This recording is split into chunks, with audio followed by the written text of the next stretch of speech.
Hello everyone, welcome to Brain Blitz Audios. Today, in this episode of NEET preparation, we'll be looking at previous year questions of biology in medical entrance examinations in India.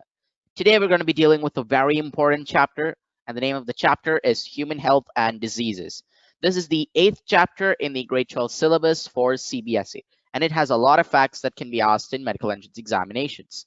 We did a previous episode on the same, and I urge you to watch this video completely as well, because this has a lot of important questions, and the most important ones are at the end. They're the latest. And for watching the last video, then just you can click the link in the description that I'll be providing down below. So I'll provide a link for the earlier video and you can click on it and you can watch that video as well. Let's move on to our first question of the day. Which of the following is an autoimmune disorder? Myasthenia gravis, osteoporosis, muscular dystrophy, and gout. So what is an autoimmune disorder? Now, this is a disorder in which the immune cells, due to some malfunction, attack the cells in the body. So usually the immune cell's function is to differentiate between body cells and foreign matter, and then they destroy the foreign matter. But at times, it can work oppositely. The immune cells can attack the actual body cells as well, and that causes disintegration and various problems, which can even lead to death. So these are known as autoimmune disorders and they must be treated. Now we need to find out which of these is caused by the immune system malfunctioning. Let's look at each of our options. Option D, gout. Gout is caused by excessive uric acid in the toes. That is known as gout. So option D is incorrect. The reason being, the disorder is caused due to excessive uric acid and it doesn't affect the immune system such that they attack the normal cells. What about option C, muscular dystrophy?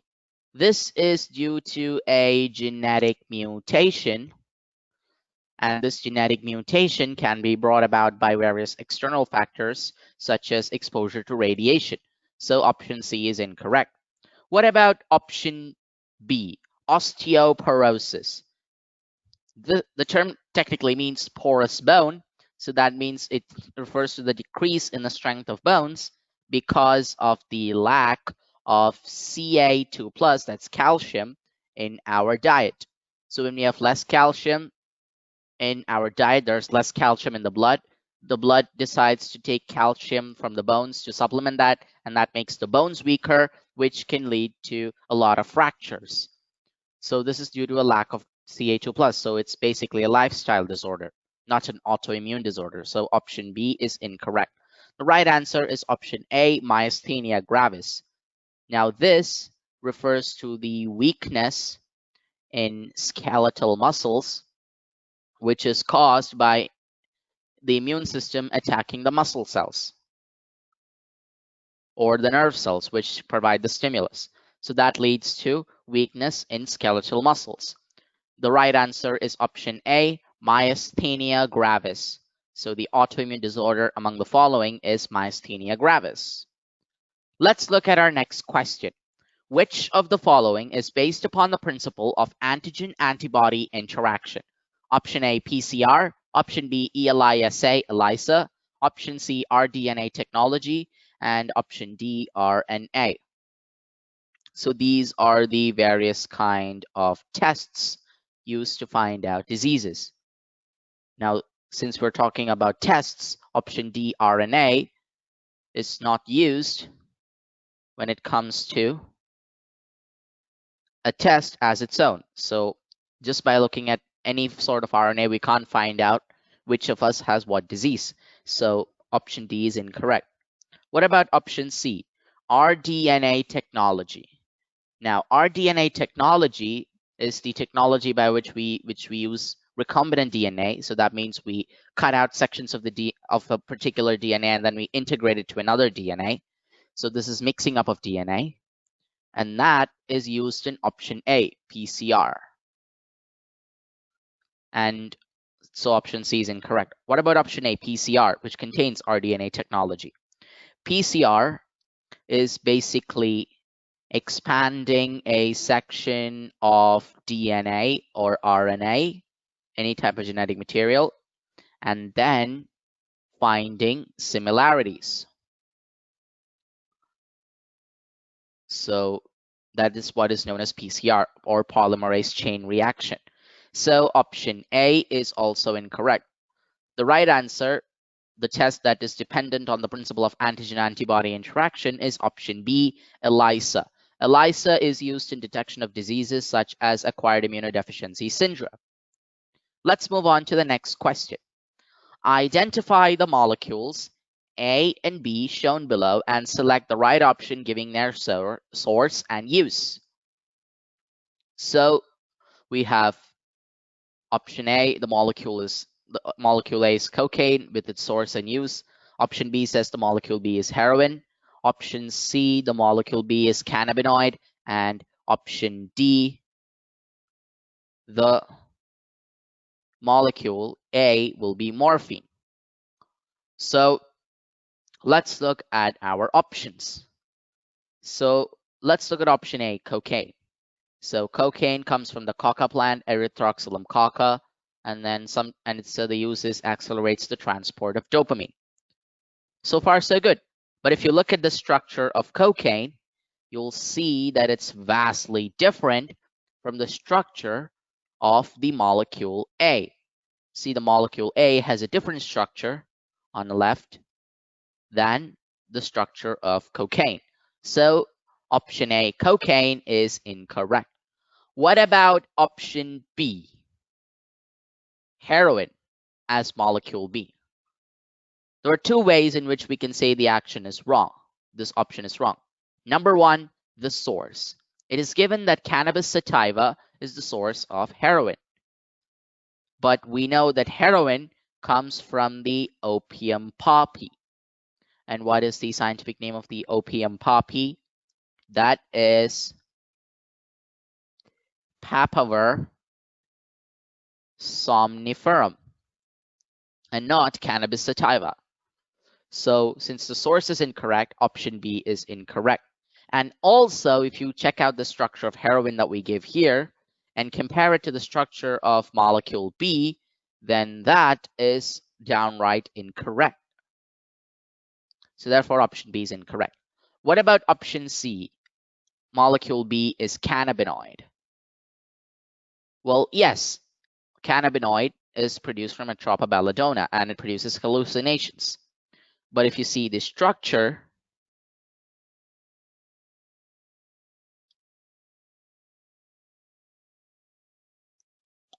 there is a slight variation between the structure of cannabinoid and the structure of molecule B. And that means option D, morphine, is the right answer. So molecule A is morphine. I've given the structure here, and you see that it fits exactly with this earlier structure. And morphine has the same origin as heroin, Papaver somniferum, and morphine is used as a painkiller and a sedative. So all of them matches out. So option D, molecule A being morphine, is the right answer. Next question. Pasteurella or Yersinia pestis, which is the causal agent of the bubonic plague, is transmitted by one of the following vectors: Cimex, Xenocilla, Pediculus, and Aedes. Now, let's look at each of our options. Option A, Cimex. Cimex transmits the Chagas disease. And this Chagas disease is caused by Trypanosoma cruzi. And what is the causal agent given here? It's Yersinia pestis. So we know that option A is incorrect. What about option D, Aedes? Well, the Aedes aegypti mosquito transmits dengue, which is caused by the dengue virus. So option D is incorrect. It also transmits other diseases, but primarily dengue. What about option C, pediculus? What is pediculus?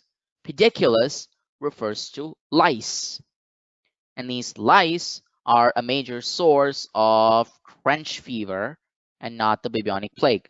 And the causal organism for trench fever, Bartonella quintana, and not Yersinia pestis. So option C is also incorrect. The right answer is option B, Xenocilla. Xenocilla transmits the bubonic plague from rats to humans. And that's why it's a vector for the bubonic plague. And it transmits Yersinia pestis. So option B is the right option. Next question. Which of the following pairs is not correctly matched? We need to find out the incorrect match between a disease and its virus. So option A, cholera, Vibrio cholerae. So Vibrio cholerae is the causative agent of the disease cholera. So this option is true, which makes it incorrect. Option B, German measles, rubella virus. Now, if you've heard of the MMR vaccine, you know that it will stand for measles, mumps, and rubella is also known as German measles. So the match B is true, which makes option B incorrect. Now, option C, whooping cough, Bordetella pertussis. Now in hospitals we have another famous vaccine known as the Dtp vaccine, which stands for diphtheria, tetanus, and pertussis, and the pertussis part causes whooping cough. So whooping cough is another name of pertussis, and it's caused by the agent Bordetella pertussis. So option C is also incorrect because it's true. And that makes option D the only option to be incorrect, the one that's not correctly matched. Let's look at the reason why. The causative agent of tetanus is Clostridium tetani, a type of bacteria, and Pasteurella pestis causes the plague and not tetanus.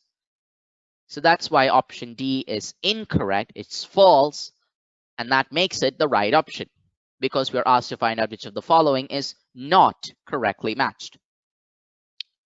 Next question. Human immunodeficiency virus, or HIV, has a protein code and a genetic material, which is single-stranded DNA, single-stranded RNA, double-stranded RNA, and double-stranded DNA. So we need to find out which of the viruses contain what type of genetic material. Let's start with option D, double-stranded DNA. Double-stranded DNA is found in viruses such as hepatitis B virus. And the human immunodeficiency virus is classified as a retrovirus. And therefore, since it's not related to the hepatitis B virus, we know that retroviruses don't have dsDNA. So option D is incorrect. What about double-stranded RNA? Option C. An example for a virus containing double-stranded RNA is a family of viruses known as rotavirus. And since rotavirus is completely different from retrovirus, option C is incorrect. What about option A, single-stranded RNA? An example for a virus containing single-stranded DNA, which is option A, is canine parvovirus. And this canine parvovirus belongs to a class of viruses known as parvovirus, which is again different from the class of HIV, which is retrovirus. Option A is incorrect. And that means the final answer is option B, single-stranded RNA. Human immunodeficiency viruses has a protein coat and a genetic material which is made of single-stranded RNA. They also have reverse transcriptase, which allows the virus to modify the host's DNA, thus damaging it. Let's move on to the next question. Which one of the following pairs of diseases is viral as well as transmitted by mosquitoes. We need to find out which of these is viral and transmitted by mosquitoes. So option A, elephantiasis and dengue. Now, dengue is transmitted by mosquito and it's caused by the dengue virus, but elephantiasis is transmitted by the fecal oral route. And the vector here is flies. So option A is incorrect. Options B and C contain the disease sleeping sickness. And for one thing, sleeping sickness is caused by trypanosoma, which is a protozoan. And two, the vector is the tsetse fly, which is found predominantly in Africa. So that makes options B and C incorrect because one of them is not transmitted by mosquitoes or viral.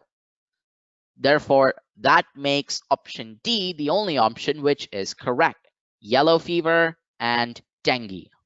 Both of them are named after, both of the viruses are named after the disease itself, dengue virus and yellow fever virus, and both are transmitted by the Aedes aegypti mosquito. So option D is the right option. Next question. Transplantation of tissues or organs fails due to non-acceptance by the patient's body. What type of immune response is responsible for such rejections? We have autoimmune response, cell-mediated immune response, hormonal immune response, and physiological immune response. Now, let's look at each of our options. Option D, physiological immune response.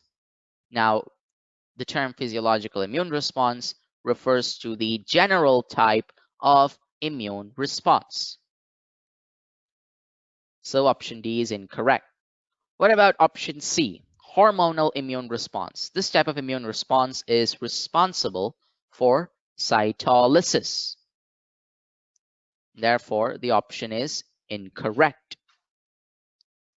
Moving on to option A, autoimmune response. Now, autoimmune response is when the cells in the body, the immune cells, they start rejecting the cells of the body itself and not necessarily a transplant. So therefore, an example of this will be type 1 diabetes, when the body rejects insulin. So option A is incorrect. The right answer is option B, cell-mediated immune response. The B lymphocytes and phagocytes and cytotoxic T lymphocytes and cytokines are the components of the cell-mediated immune response. And these reject foreign bodies, and by foreign bodies, they also start rejecting transplanted tissues and organs. And that's why when transplanting organs, the blood group and all, it's tried to make as close as possible, so that this type of immune response is made minimal. So option B, cell-mediated immune response, is the right option. Next question. Which of the following is correct regarding AIDS causative agent HIV? A, HIV is unenveloped retrovirus. This is incorrect because it has a protein coat and 2 lipid membranes containing other protein coats. So option A is incorrect. Option B, HIV does not escape but attacks the acquired immune response. HIV can be transmitted, so therefore it can escape. So option B is incorrect. Option C, HIV is enveloped virus containing 1 molecule of single-stranded RNA and 1 molecule of reverse transcriptase. From the outset, this looks true. However, if you look at option D, HIV is enveloped virus that contains 2 identical molecules of ssRNA and 2 molecules of reverse transcriptase. That is the correct number of ssRNA and reverse transcriptase present. So option D is the correct option, while option C is incorrect because the number of ssRNA and reverse transcriptase is incorrect. There are 2 molecules of single-stranded RNA and 2 molecules of reverse transcriptase in one human immunodeficiency virus. So option D is the right option. Now, next question. What kind of therapy was given in 1990 to a 4-year-old girl with adenosine deaminase deficiency? Now, listen to the example. It took place in 1990 and gene therapy was introduced in 1990. And the first instance of gene therapy was to a 4-year-old girl. And this 4-year-old girl suffered from adenosine deaminase, ADA deficiency. And therefore, we can safely conclude that option C is the right option. So the example given here was the first instance of gene therapy being used. So that makes option C the right option and the other options incorrect. Let's move on to today's final question. Which of the following sets of diseases is caused by bacteria? We need to find the causative agent, which is bacteria, in which of these diseases. Now, option A, tetanus and mumps. The disease mumps is caused by paramyxovirus. So paramyxovirus causes mumps. So option A is incorrect. What about option B? Herpes and influenza. Again, both of these are caused by viruses. Herpes is caused by the herpes virus and influenza is caused by the influenza virus. So option B is also incorrect. What about option D? Typhoid and smallpox. Typhoid is an example of a bacteria virus. So it's an example of a bacterial disease. However, smallpox is a viral disease caused by the variola virus. So that makes option D incorrect. And therefore, the right answer is option C, cholera and tetanus. Cholera is caused by Vibrio cholerae. Note these are 2 words. And tetanus is caused by Clostridium tetani. So both of these, Vibrio cholerae and Clostridium tetani, are bacteria. Both are bacteria. So that makes both these diseases, cholera and tetanus, as bacterial diseases. And that's why option C, cholera and tetanus, as the right option. And that concludes this video of NEET preparation. So we've discussed a lot of important questions in the previous episode of NEET preparation, which contained human health and diseases. If you'd like to see the whole playlist of NEET preparation containing all of the important questions of previous years, then please don't forget to click the link in the description down below. I'll be providing the link of the playlist. Please also don't forget to follow the lesson method. That is, like the video, share it to others, subscribe to our channel Brain Blitz Audios, and click that notifications button down below for receiving more of our useful and interesting content. So until the next webisode, take care, stay safe, bye-bye for now.